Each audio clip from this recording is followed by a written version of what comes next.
दोस्तों सोचो एक ऐसी कहानी जहाँ एक यंग वॉरियर को मिलता है टास्क प्रोटेक्ट करने का 9 सेक्रेट स्क्रिप्चर्स को जो किसी भी मॉर्टल को बना सकते हैं एक डीटी। ये है मिरई 2025 का सबसे बड़ा फैंटेसी एक्शन धमाका जिसे लोग बोल रहे हैं सुपर योद्धा का सागा। हेलो फ्रेंड, मैं हूँ गौरव सैनी और आप देख रहे हैं बॉलीवुडी, जहाँ बात होती है सिनेमा की लेकिन तड़के के साथ। और आज हम बात करने वाले हैं इस एपिक फिल्म के बारे में जो बॉक्स ऑफिस पर जबरदस्त धमाका कर रही है। मिरई ने अपने पहले ही दिन लगभग 11 करोड़ की धमाकेदार ओपनिंग के साथ रिकॉर्ड बनाया और सबसे बड़ी बात, इसने तेजा सज्जा की पहली ब्लॉकबस्टर हनुमान का रिकॉर्ड भी तोड़ दिया है। लोग कह रहे हैं कि ये फिल्म सिर्फ एक कहानी नहीं बल्कि एक सिनेमैटिक एक्सपीरियंस है जिसमें एक्शन, इमोशन, डिवोशन और माइथोलॉजी का परफेक्ट तड़का है। स्टोरी रिवॉल्व करती है अराउंड वेदा यानी तेजा सज्जा के अराउंड, एक सुपर योद्धा जिसका मिशन है प्रोटेक्ट करना उन सेक्रेट स्क्रिप्चर्स को। विलेन महावीर लामा यानी ब्लैक सॉर्ड चाहते हैं उन स्क्रिप्चर्स की पावर अपने लिए। इस हीरो वर्सेस विलेन के क्लैश में आपको देखने को मिलेगा कंपैशन, एथिक्स, हेट्रेड और ग्रीड जैसे ह्यूमन इमोशंस। फिल्म को डायरेक्ट किया है कार्तिक गतेमेनेनी ने और सिर्फ 60 करोड़ के बजट में इतनी ग्रैंड और विजुअली स्टनिंग मूवी बनाना ट्रूली अनबिलीवेबल है। कास्ट में जगपति बाबू, श्रिया सरन, जयराम और भी बड़े स्टार्स हैं जो स्टोरी को और गहराई देते हैं।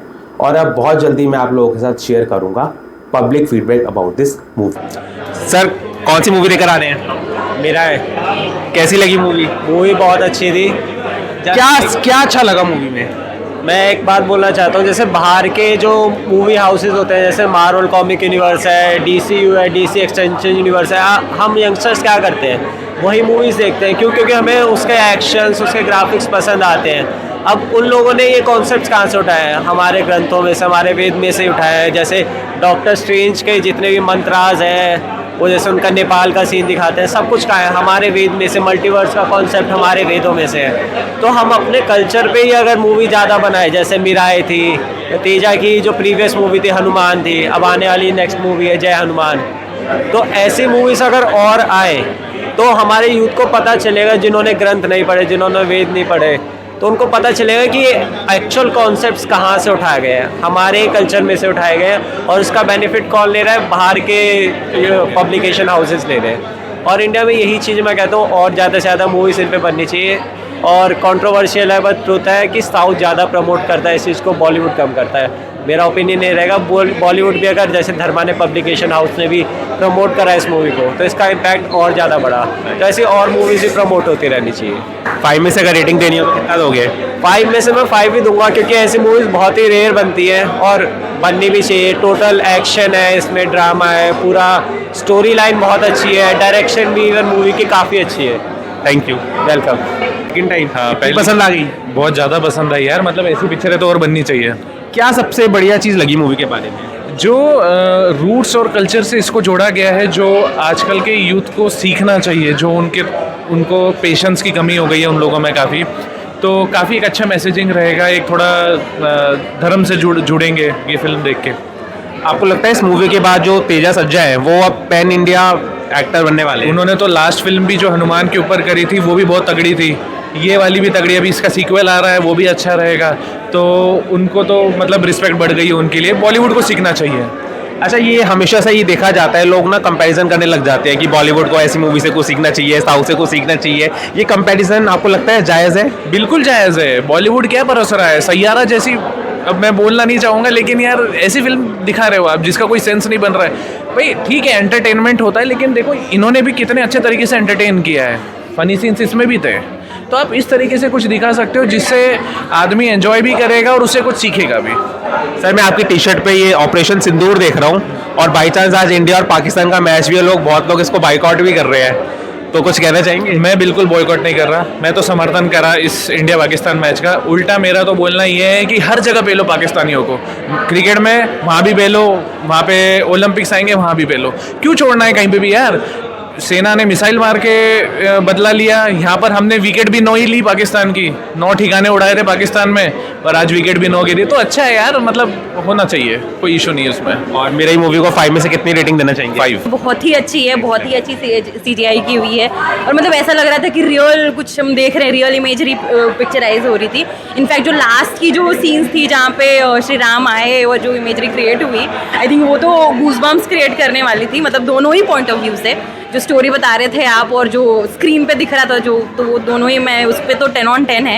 एंड अपार्ट फ्रॉम दैट मैंने बाकी इसमें भी कहा कि ये जो आप ऐतिहासिक कैरेक्टर्स को वापस से मतलब कंटेम्प्रेरीली रेलेवेंट बना रहे हैं, आई थिंक वो बहुत ही सॉलिड एस्पेक्ट है कि जो हमारी डे टू डे लाइफ्स में आप जो सारे पौराणिक कैरेक्टर्स और जो सारे ऐतिहासिक कैरेक्टर्स है, जैसे अगस्त्य मुनि का कैरेक्टर है या फिर जो संपादी का कैरेक्टर है, तो आई थिंक इसको मेन स्ट्रीम में लाना, डे टू डे रेलेवेंस में लाना ये मूवी के थ्रू, आई थिंक ये बहुत ही कमेंडेबल है। एंड अपार्ट फ्रॉम दैट, जैसे कि आपने जो छोटे छोटे मैसेजेस दिए हैं पूरे फिल्म में, जैसे कि वो आयुध है, तो उसमें कहते हैं ना कि जब तक ये तुम्हारा पर्पस अलाइन नहीं होगा उसके साथ, तब तक ये काम नहीं करेगा। आई थिंक वो रियल लाइफ में भी रेलेवेंट है कि जब तक हमारी माइंड, बॉडी और हमारा पर्पस अलाइन नहीं होगा, तब तक हम कुछ भी करें वो अचीव नहीं कर पाएंगे।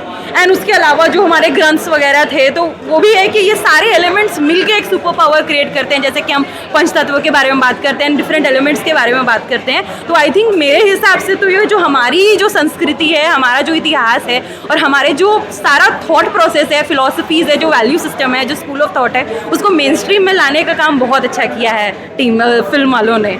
अंबिका के बारे में कुछ कहना चाहेंगे, उनके रोल के बारे में?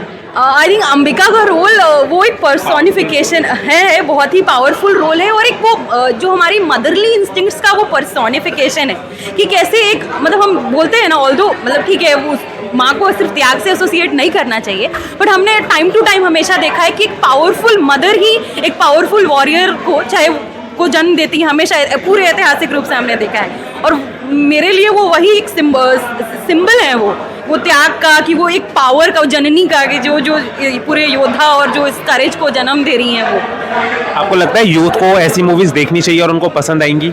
बिल्कुल देखनी चाहिए, बिकॉज जो भी फिल्म हो या फिर जो भी सोर्स ऑफ ये और स्पेशली जब वो एंटरटेनमेंट के साथ पैक्ड हो, हमें अपने रूट्स के साथ जोड़ रही हो, तो डेफिनेटली हमें आके उसे देखना चाहिए। बिकॉज ऑल्सो ये पैक्ड है, हमारे थोड़े जेंजी लिंगोज हैं इसमें, तो वो कैच करने में भी ईजी होगा। हाँ, तो डेफिनेटली आई थिंक सबको एक ट्राई करना चाहिए ताकि वो और कनेक्ट कर पाए अपने रूट्स के साथ। Must watch movie? Must watch movie definite. I will say जय श्री राम। ऐसी मूवीज बननी चाहिए और दिखानी भी चाहिए। Like what a concept, what a VFX, and I must say what an acting also. There is everything. We have seen action, इसमें action है, इसमें कॉमेडी है, इसमें आई मीन ऑल्सो धर्म है। सो ये एक ऐसी मूवी है कि अगर मैं शायद आज नहीं आया होता और मैं बाद में रिव्यूज़ पढ़ता तो मैं मिस करता इसको। Must watch. सबसे बेस्ट पार्ट क्या लगा मूवी का? टू बी ऑनेस्ट, जो VFX में जितना धनुष दिखाया, संपत्ति दिखाया, संपत्ति एक वो पक्षी जिसने मदद की थी श्री राम की, फिर ऋषि अगस्त्य का रोल, हर एक चीज़, I mean to be honest it's a complete package. आपको लगता है मूवी का जो सबसे जो मतलब जिसने एकदम बांध के रखा, जो वो फेस ऑफ था तेजा सच्चा के और मनोज सर के बीच में? Very nice, very nice, very nice. Teja Sajja did amazing act, and the most convincing part was how Shreya Saran has done it. I mean, no doubt she has been marvelous throughout the movie. So I'll say again, Jai Shri Ram. Must watch movie? Must watch, audience must watch. It's a family movie, it's a public movie. You can bring your friends, you can bring your family, anyone. And I regret that I came alone.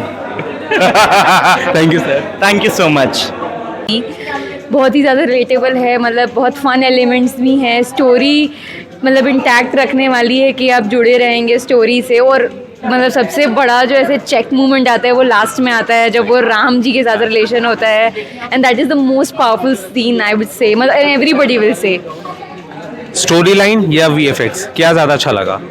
VFX of course. हाँ, मतलब काफ़ी mix है ये, ब्रह्मास्त्र देखने के बाद, कल्कि देखने के बाद, और फिर वो जो मल्टीवर्स है अपना हॉलीवुड का, थैनोस और इन्फिनिटी एवरीथिंग, बाहुबली के बाद, मतलब VFX is very appealing, very good. Avatar movie के बाद इसके भी धमाल मचा दिया इस मूवी के VFX ने भी। डेफिनेटली। और वो आज का एक्सपीरियंस मतलब वो राम जी के साथ वो थोड़ा ज़्यादा वाइब आ जाता है ऑफ कोर्स, तो इसलिए मतलब और VFX काफ़ी कनेक्टिंग था, काफ़ी रियलिस्टिक था, ऐसा लग रहा था सामने ही हो रहा है सब कुछ। It was too good. तो आपको लगता है मूवी जो डिजर्व करती है एक्चुअल प्यार वो इस मूवी को मिल रहा है या मिलेगा? मिलेगा डेफिनेटली, क्योंकि it is hitting the most sentimental element of us Indians. भारतीय हम भारतवासियों का सबसे सेंटिमेंटल एलिमेंट जो है वो हिट कर रहा है मूवी, तो मिलेगा प्यार। और हमेशा जो अच्छी चीज़ें होती हैं वो तारीफ़ की मोहताज नहीं होती हैं, तो वो खुद में ही अच्छी होती हैं, तो डजंट मैटर। ये बेस्ट है, क्वालिटी बहुत अच्छी है, और जिस भाव का ये चेतना ला रहा है, जिसका संचार हो रहा है शरीर में, वो उससे भी ज़्यादा ज़रूरी है। यानी कि ये मस्ट वॉच मूवी है। Definitely, it's a must watch, especially for the youth. Go grab your tickets, and it was a free screening. Go get your seat, take out some time and watch this movie and get a refreshed outlook. Thank you. Thank you. ऐसी movie बहुत कम आती है और पूरे परिवार के साथ देखना चाहिए। लेकिन मैं एक चीज़ देख रहा हूँ उस मूवी को लेकर ना कोई हाइप नहीं क्रिएट हो रखा है। मतलब जैसे इतनी मूवीज़ आती हैं तो पहले से ही मतलब मेरे को खुद नहीं पता था इस मूवी के बारे में, इतना नहीं सुना था। और मेरे जैसे बहुत सारे लोग हैं उनसे मैंने बात करी, वो कह रहे थे भाई अच्छा ये कौन सी मूवी है। ये प्रॉब्लम ये है कि इसके बारे में नहीं पता है लोगों को। मुझे लगता है कि आप इस अपने माध्यम से भी बताएं, क्योंकि मुझे ना तो डायरेक्टर पैसे देने आ रहे हैं ना कुछ, मेरे से कोई मतलब नहीं, मैं देखने आया हूँ जनरली इस मूवी को। और इस मूवी को देखकर ऐसा लगा कि एक सनातन का ऐसा टच है जो कि शायद हमें बचपन से नहीं बताया गया। बहुत सारी चीज़ें ऐसी है, बहुत सारी चीज़ें आपको वेदों के बारे में जानने को मिलेगा, सब कुछ आपको मतलब एक जो भारत की संस्कृति है उसका टच मिलेगा। और आज का यूथ, मैं किसी फिल्म का नाम नहीं ले रहा, लेकिन आज का यूथ ऐसी ऐसी फिल्में देख के शर्ट उतार देता है, थिएटर में कपड़े उतार देता है। लेकिन आज मैंने देखा जो इस फिल्म मिराई के बाद जब एंड में जय श्री राम के नारे लग रहे थे, अभी भी मेरे रोंगटे जो है खड़े हुए हैं, रोंगटे खड़े हो गए। और बहुत ही ऑसम, मतलब I can't explain, I don't have any word about it कि मतलब कैसी मूवी थी। और मैं तो बस यही कहूँगा कि इसको सोशल मीडिया पर आप जिस भी प्लेटफॉर्म पर देख रहे हैं आपके चैनल पर, इसको अधिक से अधिक लोग शेयर करें। मेरा कोई इस चैनल से लेना देना नहीं है, लेकिन इसको अधिक से अधिक शेयर करें। और इससे ज़्यादा मैं कुछ नहीं कह सकता। और कोई सवाल है तो सर, अभी जैसे हम इस मूवी के VFX की बात कर रहे हैं, अभी महाअवतार नरसिम्हा मूवी भी आई है, उसने भी बहुत शानदार परफॉर्मेंस दी है, तो कुछ हद तक हम रिलेट कर सकते हैं VFX को। देखिए, VFX का जहाँ तक सवाल है तो आपने उसमें देखा होगा कि किस तरह से गरुड़ को दिखाया है। और मैं VFX के बारे में अगर बात करूँ तो बहुत अच्छा है, और कभी भी तुलना करना नहीं, मुझे लगता है कि तुलना नहीं की जानी चाहिए। सब अच्छा ही करते हैं, अच्छी कोशिश में रहते हैं, और मुझे लगता है इन्होंने बहुत अच्छा किया है। शायद ही सनातन पर बनी फिल्म इस तरह से, खासकर इस तरह से कोई अब तक इस तरह का VFX यूज़ हुआ हो, नहीं यूज़ हुआ है मेरे नॉलेज में, जो मैं अपने हिसाब से बता रहा हूँ। बिल्कुल must watch movie. Sure, must watch, सबको देखनी चाहिए। और अकेले नहीं, फैमिली के साथ जाओ, दोस्तों के साथ जाओ, जब भी टाइम मिले तब जाओ, लेकिन देखो। और मैं कह रहा हूँ किसी डायरेक्टर की जेब भरने के लिए नहीं, बल्कि अपने इस माइंड को जो कि ब्लॉक है, बॉलीवुड ने ब्लॉक कर दिया है। सॉरी टू से कि बॉलीवुड को मैं ऐसा कह रहा हूँ, लेकिन बात हुई है अशोक के टाइम पे। बेसिकली जो स्टोरी है वो थोड़ा इल्यूमिनाती टाइप का कॉन्सेप्ट है। ये इसको पहले के टाइम पे कहा जाता था कि अशोक के जो 9 ग्रंथ हैं उसमें ये जो पूरे कहानियों में है। फिर इसको भगवान राम से भी जोड़ा गया, बहुत बढ़िया मूवी बनाई है। VFX इसका बहुत शानदार है। अगर आप देखेंगे इसका VFX जो है वो हैदराबाद में ही सारा बना है, बाहर से कुछ भी नहीं हुआ है, तो VFX के हिसाब से काफ़ी शानदार है। आप देखो जो जटायु के भाई का जो रोल है संपाति का, जो वो आता है तो कितना शानदार दृश्य बनता है। काफ़ी म्यूज़िक भी जो है वो काफ़ी अच्छा म्यूज़िक है, उसका बैकग्राउंड म्यूज़िक BGM स्कोर काफ़ी अच्छा है। सर, इसमें सबसे चौंकाने वाली बात जो है मूवी में वो ये है, इस मूवी का जो बजट था वो सिर्फ 60 करोड़ है। 60 करोड़ के बजट में इतनी शानदार मूवी बनाना, आपको लगता है ये नेक्स्ट में इम्पॉसिबल था या होता है? अब वैसे इसका बजट 60 भी नहीं है, इसका बजट 40 करोड़ है। 40 करोड़ है और ये अभी तेलुगु में काफ़ी अच्छा परफॉर्म कर रही है, उसने बहुत कमा लिया। और हिंदी में भी अभी इसकी स्टार्टिंग काफ़ी अच्छी हुई है और फ्राइडे के बाद जो सैटरडे का इसका बजट वो आया है, बॉक्स ऑफिस कलेक्शन काफ़ी अच्छा आया है, इसमें काफ़ी ग्रोथ है और मुझे लगता है कि संडे में और ग्रोथ आएगी। और इसके बाद ये मूवी जैसे हनुमान चली थी ना, इसे तेजा सज्जा की मूवी हनुमान है जो फर्स्ट वीकेंड के बाद काफ़ी ऊपर उठ गई थी, तो ये भी मूवी धीरे धीरे माउथ पब्लिसिटी से आगे जाएगी। अभी इस time currently the Bengal files चल रही है, बागी 4 आ गई, अभी ये मूवी आ गई, तो एक क्लोज कंपटीशन भी चल रहा है। बंगाल फाइल्स धीरे धीरे सिनेमा से निकलने लगी, अच्छी मूवी थी बंगाल फाइल्स भी, लेकिन सिनेमा से अब निकल रही है। बागी 4 से थोड़ा टफ कंपटीशन है, क्लैश है, लेकिन दोनों की ऑडियंस अलग है।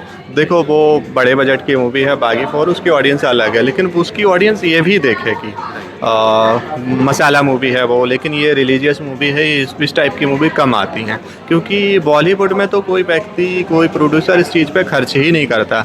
आप एक भी नाम बता दो कि बिना भाई गाने के या बिना अश्लीलता के कोई इन्होंने मूवी बना दी हो बॉलीवुड में। ये हिस्ट्री का भी जो सत्यानाश करते हैं इन्होंने, पानीपत बनाई, बाजीराव मस्तानी बनाई, ऐसे ऐसे चीज़ें चुन लेंगे और उसको कबाड़ा कर देंगे, कहीं ना कहीं गलतियां छोड़ देंगे, कहीं ना कहीं प्रोपेगेंडा उसमें डाल देंगे, इस टाइप से कर देते हैं। तो ये मूवी काफ़ी अच्छी है, चीज़ भी साउथ अच्छा कर रहा है, तेलुगु भी है, सिनेमा देखा जाए तो तेलुगु अच्छा कर रहा है, यानी कि मस्ट वॉच मूवी है। बिल्कुल बिल्कुल बढ़िया। 5 में से 5? 5 में से 4.5। थोड़ी सी मूवी कुछ जगह पे ऐसा लगा कि लंबी है, इस वजह से थोड़ा सा आधा पॉइंट काटूंगा, बाकी बहुत सारी चीज़ें बढ़िया हैं। सो फ्रेंड्स, ये था पब्लिक रिव्यू और आपने देखा होगा कि सबने इस मूवी की तारीफ़ करी है, और तारीफ़ करें भी क्यों ना, क्योंकि ये मूवी इतनी प्यारी है। मैं सच बता रहा हूँ, मेरे रोंगटे खड़े हो गए। मूवी के जो लास्ट के 10-15 मिनट है ना, गूज बम्स वाली फीलिंग आ जाएगी, रोंगटे खड़े हो जाएंगे, अभी भी खड़े हुए हैं, आपको दिख जाएंगे। मतलब VFX से लेके स्टोरी लाइन से लेके इतनी गजब की मूवी है। और अगर मैं इस मूवी की जो स्टार कास्ट है उसके बारे में बात करूं, तो भाई जो हमारे वेदा साहब है ना, जो एक्टर है, वो अब सिर्फ साउथ के एक्टर तक नहीं सीमित रहने वाले हैं, वो पैन इंडिया एक्टर बनने वाले हैं। ये चीज़ तो मैं गारंटी ले रहा हूँ चीज़ की। मतलब इतनी शानदार एक्टिंग करी है उन्होंने। श्रिया की बात करूँ, उन्होंने अपने रोल को बहुत अच्छे से निभाया है। और क्योंकि अब आपने सुना होगा रिव्यू के अंदर भी कुछ लोग इसको फिर अगेन बॉलीवुड से कंपेयर करने लग जाते हैं, तो मैं मतलब कंपेयर तो क्या ही करूं, लेकिन हाँ ये चीज़ ज़रूर बोलना चाहूँगा कि बॉलीवुड को सीखना चाहिए, क्योंकि ना अब लोगों के अंदर एक सैचुरेशन लेवल आ चुका है। हम वही सेम स्टोरी लाइन देखकर, वो सेम चीज़ें देखकर ना अब लोग अब बोर हो गए हैं। जो जेनजी लोग हैं ना, हो सकता है उनको वो बॉलीवुड वाली मूवीज़ पसंद आती हो, लेकिन जो इस तरीके की मूवीज़ है ना, ये आनी चाहिए, ज़्यादा से ज़्यादा आनी चाहिए। और ऑब्वियसली क्योंकि इसके अंदर श्री राम को जो लास्ट का जो है वो आप जब देखेंगे आपको समझ में आएगा, तो वो बहुत ही मज़ेदार है। और आपको भी पता है बहुत कम ऐसी मूवीज़ होती हैं जो फैमिली मूवीज़ होती हैं। मोस्टली लोग अकेले मूवीज़ देखते हैं, क्योंकि मूवीज़ ऐसी आती हैं जो अपनी फैमिली के साथ नहीं देख सकते। इस मूवी के अंदर कोई वल्गैरिटी नहीं है, कोई गाली गलौज ऐसा कुछ नहीं है, तो मस्ट वॉच मूवी है। बॉलीवुड की अगर आप बात करोगे तो मैं 5 में से इसको 4.5 रेटिंग देना चाहूँगा। थोड़े बहुत जो मार्क्स काटे हैं वो इसी वजह से काटे हैं क्योंकि थोड़ी सी मूवी आपको बीच में लगेगा कि बहुत लंबी है, लेकिन मज़ा आएगा आप लोगों को देखने में, इस चीज़ की गारंटी है। तो आप लोग प्लीज़ इस मूवी को ज़रूर देखिएगा और अपना एक्सपीरियंस और रिव्यू मेरे साथ ज़रूर शेयर करिएगा। जय श्री राम।